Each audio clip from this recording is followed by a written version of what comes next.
a very sexy title, which was a categorization of differentiated integration. An instant bestseller. But it was a big thing for me as a young student. I had just come out of the College of Europe, done a master's degree there, and written my thesis on flexible integration. And you might wonder, how was I able to publish it in the JCMS, which after all was, and probably still is, the hot EU journal? Well, it was because my supervisor was Professor Simon Bulmer, who was also the editor-in-chief of the magazine, and thought this was a great thesis. It was a big moment for me, and I think from that moment on I felt that I might want to pursue an academic career, and I certainly wanted to write a PhD.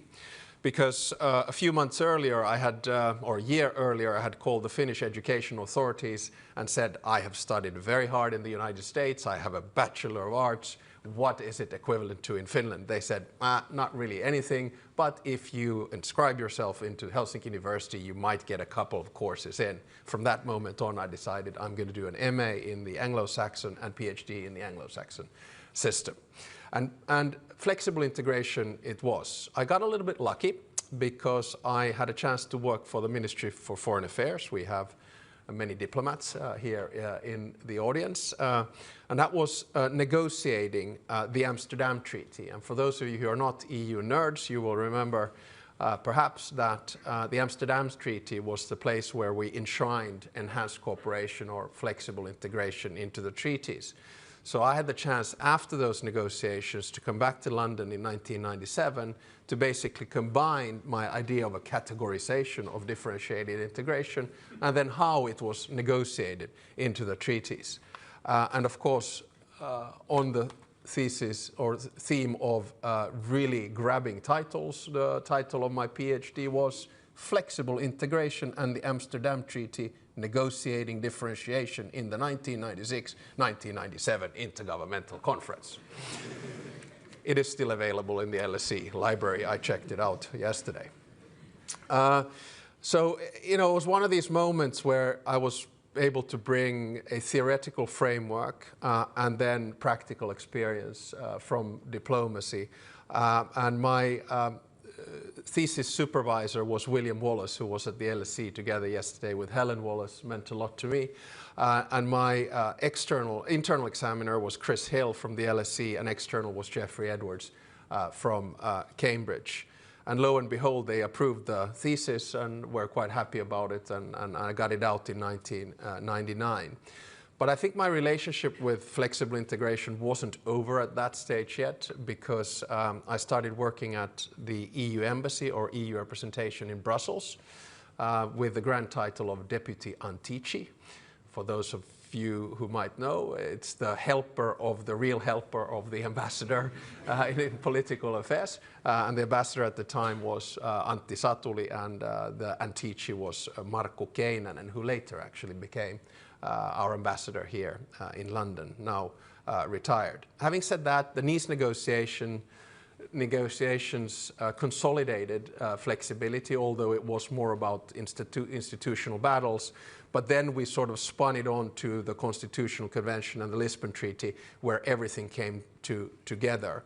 And interestingly enough, Finland proposed the 10 commandments of flexible integration, which were the conditions on the basis of which you can actually advance inside the EU. I then, after the Nice negotiations, took about a month off to spun the PhD into a book, and by this stage I had really developed the title, because it was Negotiating Flexibility in the European Union, Amsterdam, Nice and Beyond. Bestseller with Palgrave. Still available on Amazon, I hope.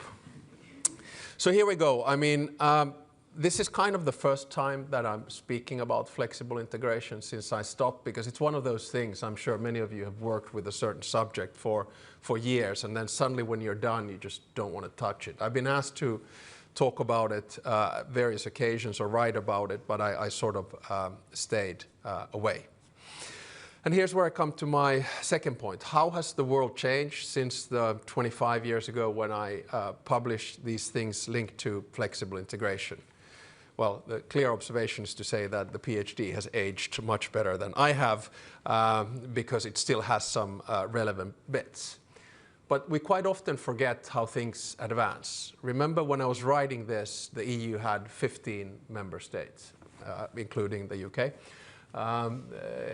Now it has 27, excluding the UK. We have 10 countries that are knocking on the door of the European Union, in other words, wanting to become members. We quite often forget that the convening power of the EU is actually quite strong. We're quite good at bashing it, but forget that most countries in Europe nowadays want to join.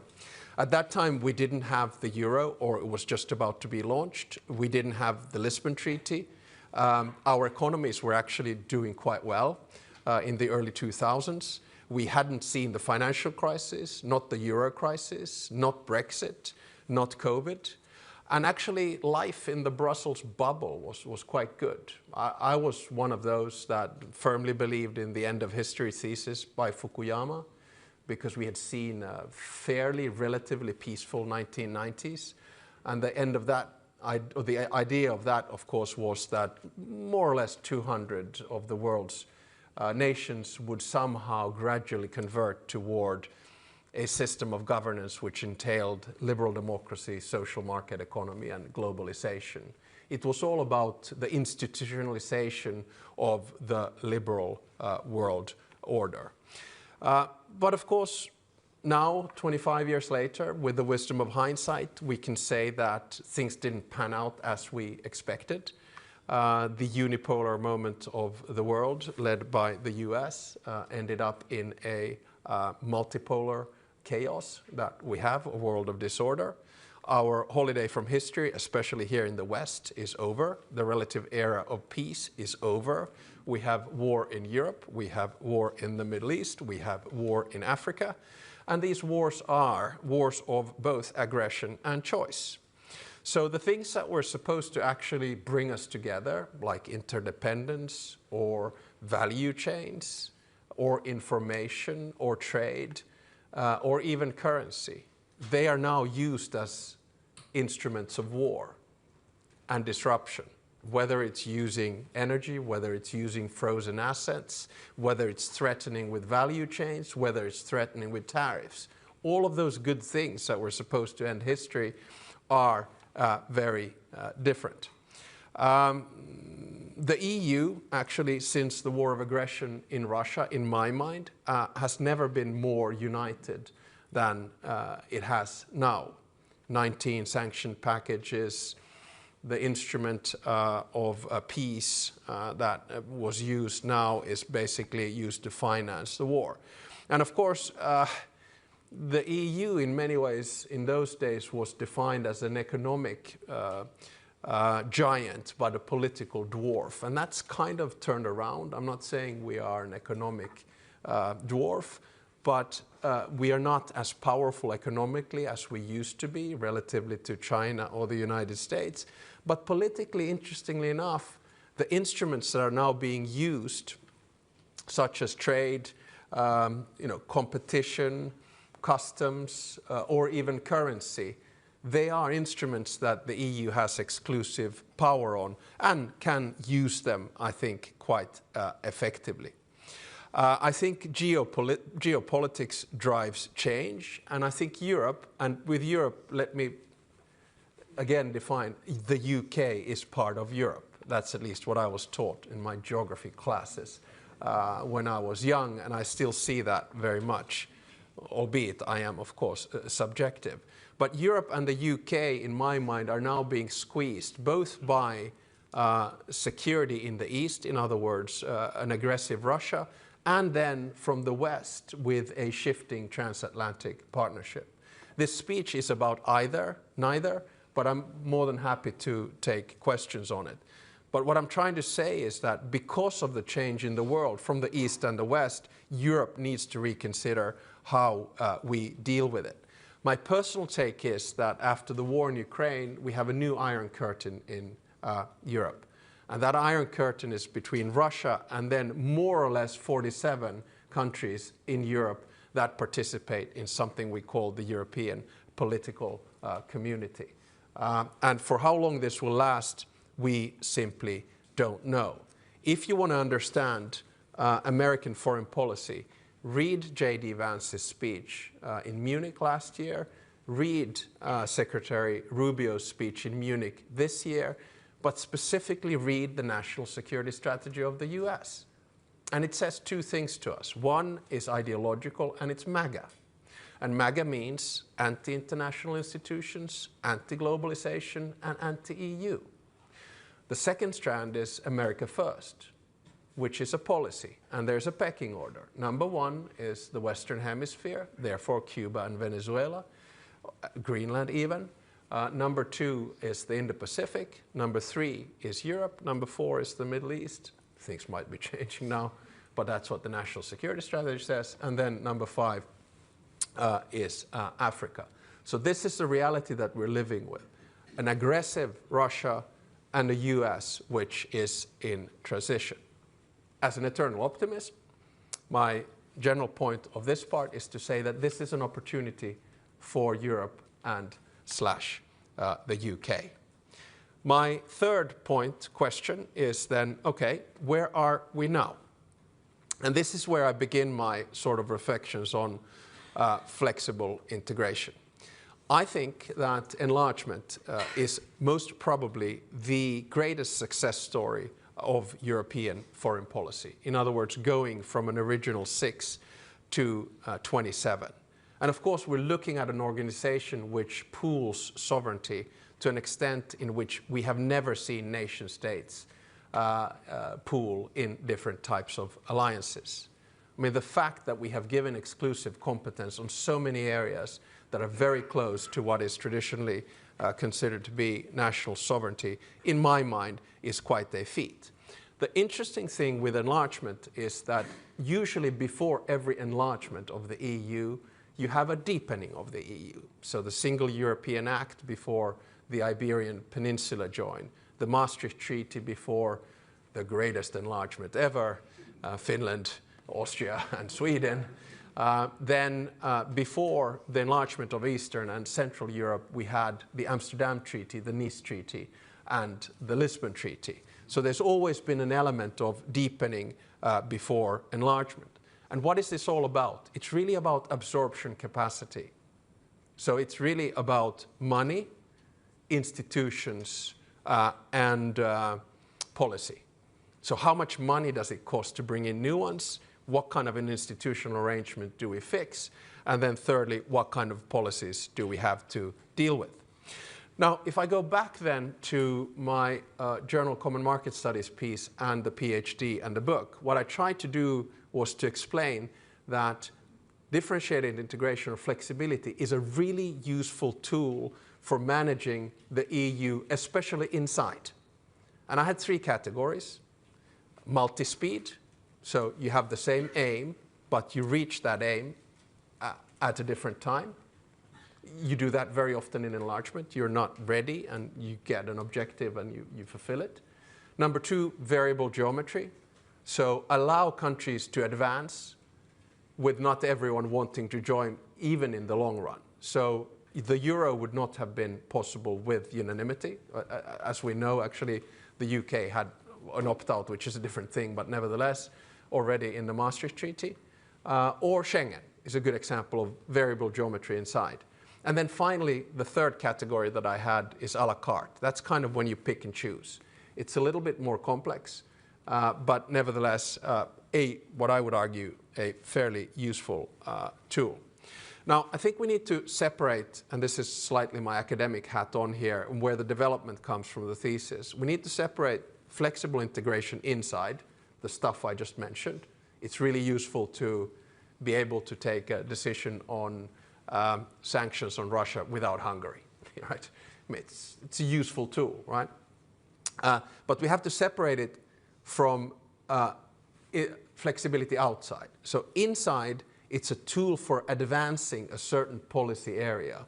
But outside, it's actually a tool for organizing the way in which Europe decides. And it's this latter part that I think we really need to focus on right now. And why?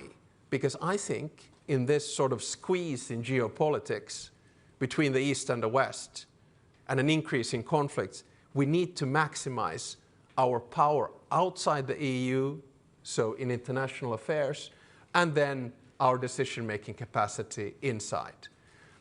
I know that people get upset when the EU doesn't decide fast enough, that it takes time to release the frozen assets, that we have a problem releasing or agreeing on the 20th sanctions package. But usually we get there. But the more flexibility we have, the better. And the problem that I find now still, and I'm a little bit careful in saying this because I'm sure there are lawyers in the room, one of the problems we have is that institutional nerds, like myself, we put two fingers on the founding treaties and the acquis communautaire and say, it's not possible because the treaties say so. I fully respect that. But there are now elements in the treaties, in the form of enhanced cooperation, in the form of structured cooperation, which actually makes this possible. And we need to start using these tools in order to have swift decisions and accommodating to new alliances. Get back to the in a second. So I don't think flexibility should be a foe. It should be a friend. And we should use it as much as we possibly can. Before I move on to the UK, I just park out there the idea that on enlargement right now, we should use flexibility. On association agreements, we should use flexibility. And on NATO-EU relations, we should use flexibility. The countries that are coming into the EU short term are Montenegro, Albania, hopefully Ukraine, and Moldova. A country that is having a referendum on whether to restart negotiations with the EU is Iceland. Who would have thought? But it's there. I'm not going to put words in the mouth of my best friend in politics, Jonas Gahr Støre, the Prime Minister of Norway, but I sure do wish that they would reflect on this. While I was running this morning together with Mark Carney, I was suggesting that shouldn't you think about it as well? That's not in the speech, by the way.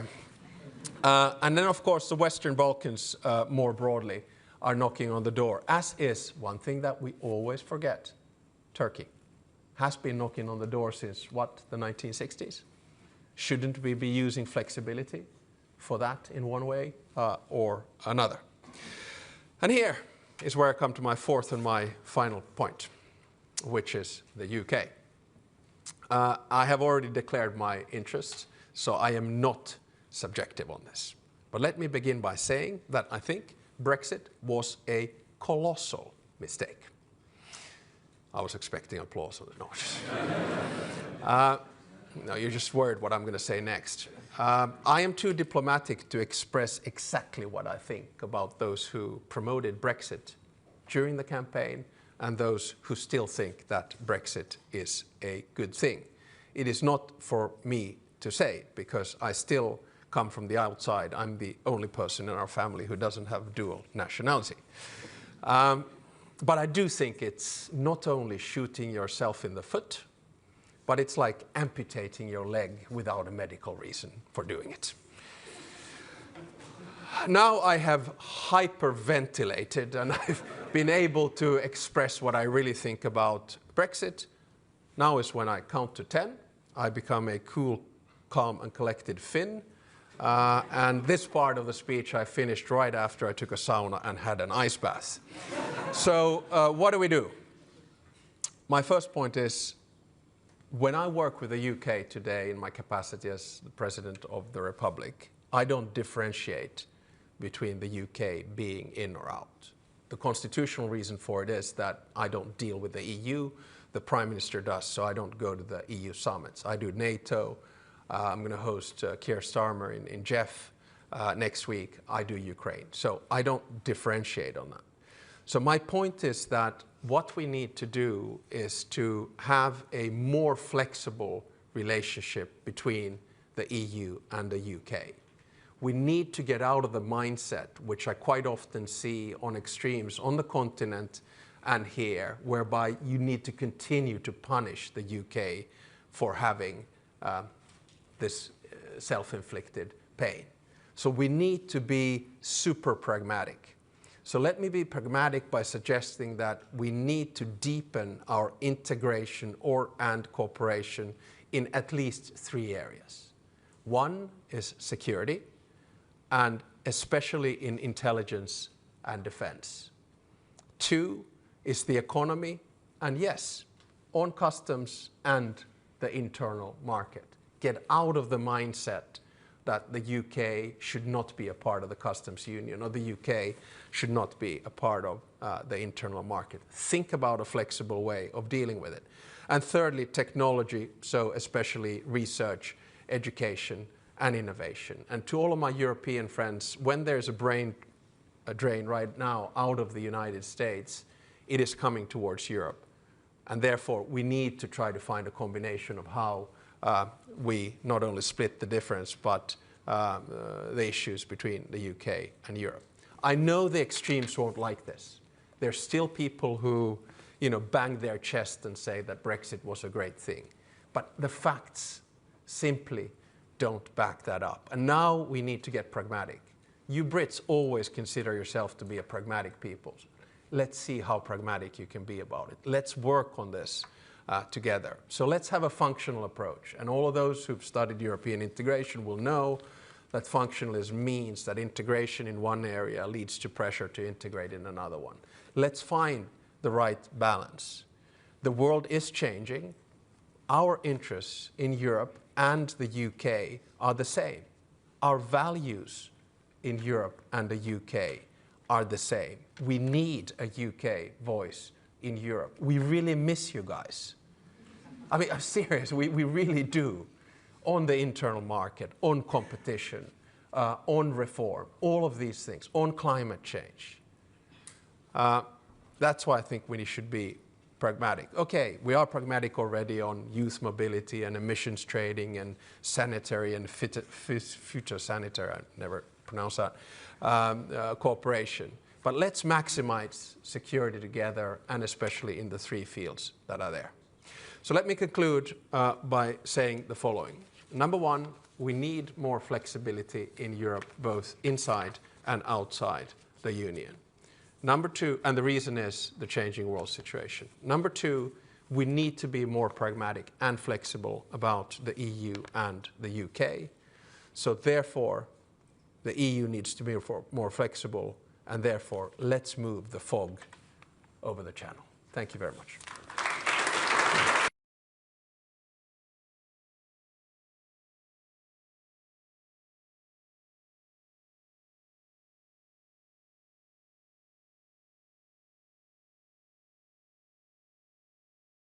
President Stubb, thank you very much indeed.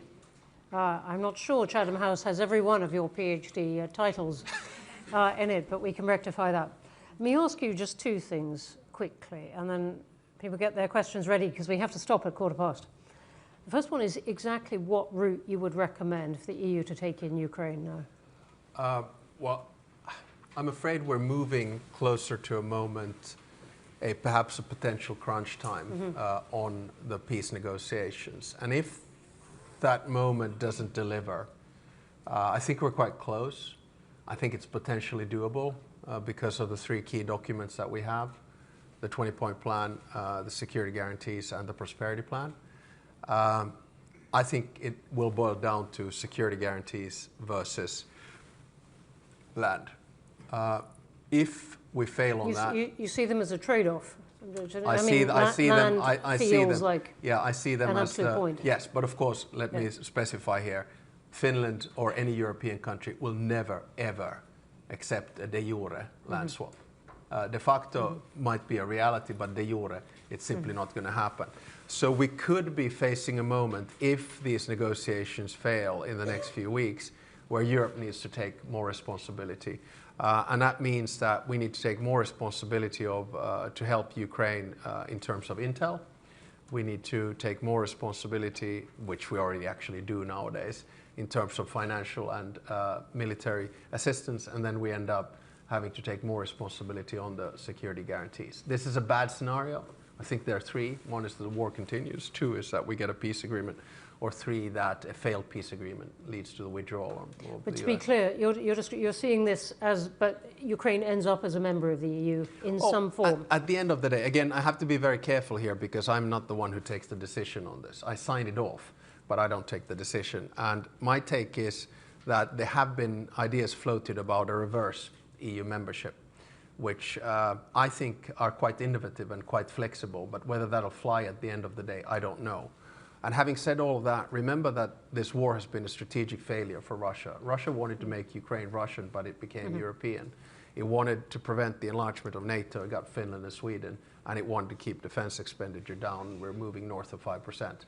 So in that sense, I think it's a complicated situation, but I'm optimistic that certainly that Ukraine will become European. You want to put a time on that? Nope. There we go. Let's move on to your next, or one of your other points for flexibility, and UK itself, where you did indeed, as you promised, give us your views.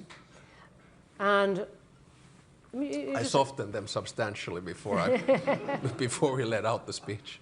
You know how it is. You have to vent it out. And I suspect there are many people here who agree with you, but not everyone online does. Oh, yeah, there's some... Nigel Farage? No. Vijay Strau, an Indian name, saying why should the UK continually try to save Europe from itself? And there's more. So was it J.D. Vance or J.V.? No, Vijay. Okay. Vijay. Okay. Where is Europe going to show that flexibility? Where do you think Britain should show that flexibility? Because Brexit didn't come out of nowhere. No. And migration was, for those who voted for Brexit, one of the big inflaming points. And it's still one that many people in this country find very difficult. And so if you look at some of the current negotiations on youth movement, it's got stuck on university fees, not the numbers of people, but university fees, which British universities say, look, we just can't afford. If you look at defence procurement, it's got stuck on, I'm trying to avoid the one word France, but from the British perspective, that has been one of the obstacles. So you've got a government here which would be very receptive to a lot of what you've said, is trying to find its way back in. But it's not seeing, I think it would say, examples of the flexibility that you say that you're calling on the European Union to show. Yeah, I mean, I agree with you. Negotiations are always complicated, and obviously when you get into the nitty-gritty and the detail. But I think the momentum right now is there. With this UK government, we've seen in the past couple of years them coming closer to a strategic partnership. I know that the end goal is not for the UK to join. I should probably express my view that it took you 7 years to negotiate yourselves out of the EU. It will take you 7 years to regret it, and then 7 years to come back in. I hope. But I wonder, I mean, the polls are fairly steadily for a majority, not an overwhelming majority, but a majority saying that this was a mistake. Yeah, so your case may be one in that respect. Yeah, the polls are, that's how they end up, when you see that something has been a mistake. And because I think the problem with Brexit, and again, I don't want to over-rationalize the past, but the problem of Brexit was kind of the same that the problem was with EU membership. It was a false promise.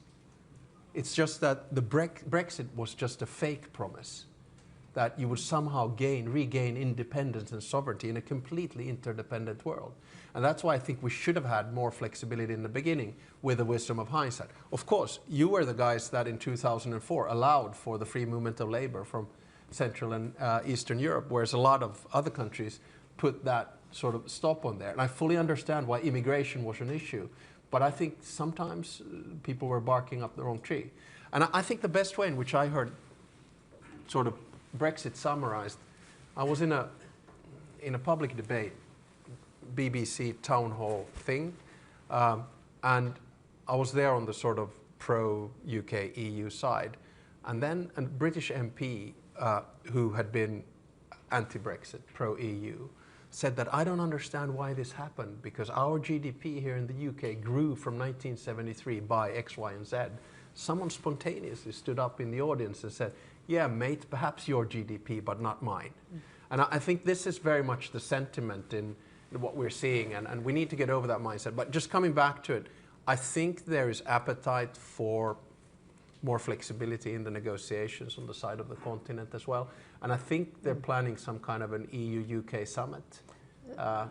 Yeah? It has been said, yes. Yes, so if that were to take place, could that be sort of the beginning of a new, deeper strategic partnership between the UK? We certainly have the circumstances that are concentrating the mind. Yeah. The competition from China, the US behaving as it is. Exactly, and even if it doesn't lead to full membership, just, you know, get the UK as involved as we can in a comfort zone. Obviously, it's going to be a little bit difficult at times, but I think it's doable.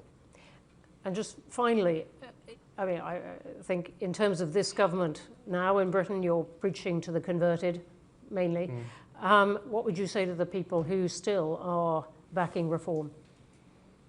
Backing reform as in the party? As in the party, or the EU, yes, EU sorry, reform. capital R. Yeah, again, I'm not going to, it seems to me that there are many countries that are meddling in the internal domestic politics of other countries in today's world, and I'm not going to do that. I'm just going to give you my 2 cents of why I think, you know, we need to be more pragmatic and flexible about the relationship between the EU and the UK. And so in that sense, I'm not going to, you know, take issue with reform, even though I do know Nigel Farage personally. We were in the European Parliament at the same time, 2004, 2008. Let me take some questions. Right, loads. I'm going to take 2 at a time. In the front and then on the aisle. Thank you, and thank you, Mr. President, for that insightful, for those insightful remarks. I think you touched on my. Would you say who you are? Oh yes, apologies. My name is Prashani Damadasa from Sora 3. You touched on the question that I really wanted to ask you, being, do you see flexible integration being a governance mechanism to overcome institutional deadlock, or more as something more strategic in how Europe organizes itself around defense, technology, and economic security? But if I may also... No, I'm really sorry, but we've got 5 minutes. I would see it as both, to give you a short answer. Thank you. Dominic Nichols from The Telegraph. President Stubb, at what point does getting oil through the Strait of Hormuz become a problem that NATO needs to take a view on? And how far do you agree with Bart de Wever that the EU should now start to talk to Russia? Thank you. I just gave an interview to the Sunday Telegraph, to David.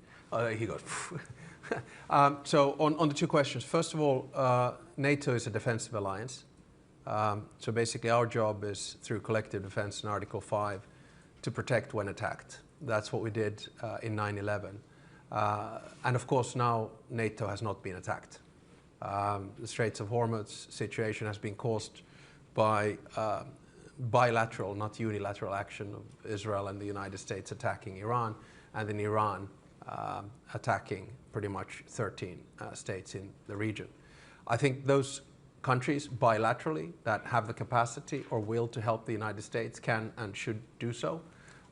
As far as Finland is concerned, we take care of the security in the northeastern corner of Europe. That is our task, protecting the 1,340 kilometer border between NATO and Russia. As far as Bart de Wever, I think we've had this conversation for the past 2 years, and I do think that we are approaching the moment when political conversational channels have to be open with Russia, but that has to be done in a very coordinated manner among European allies and friends, not as a solo act as we have seen with Prime Minister Fico of Slovakia or Prime Minister Orban of Hungary. So it needs to be very much a unified approach. Thank you. Let me take a couple more. In the green, there. Thank you. Hi, Maura Barry. I'm a former USAID senior executive, recovering diplomat, and currently working as a senior affiliate for the Solarium Group, also a dual national. My question is related to, as we see increasing instability around the world, being caused by pressures of economic and environmental issues. How do you see European institutions better integrating development and security policy going forward? Thank you. Okay, so this is not product placement, but I just published a book called The Triangle of Power, Rebalancing the New World Order. And the main thesis of that book is that we need to drive a more values-based, realistic foreign policy combined with a dignified foreign policy. And my main thesis is also that it's going to be the global south that decides whether the world is going to tilt towards cooperative multilateralism based on institutions and norms, or conflictual multipolarity based on deals and transactions. So I do think that those two things that you mentioned go ahead, but we can't come with the moral high ground as we have with, for instance, development policy before. Here on the aisle. Hi, Dan Saber from The Guardian.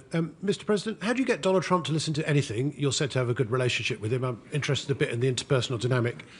And following on from that, in the context of after Iran, do you think you can get Trump into a good place on Ukraine and some kind of sensible deal when he puts a bit of pressure on Vladimir Putin?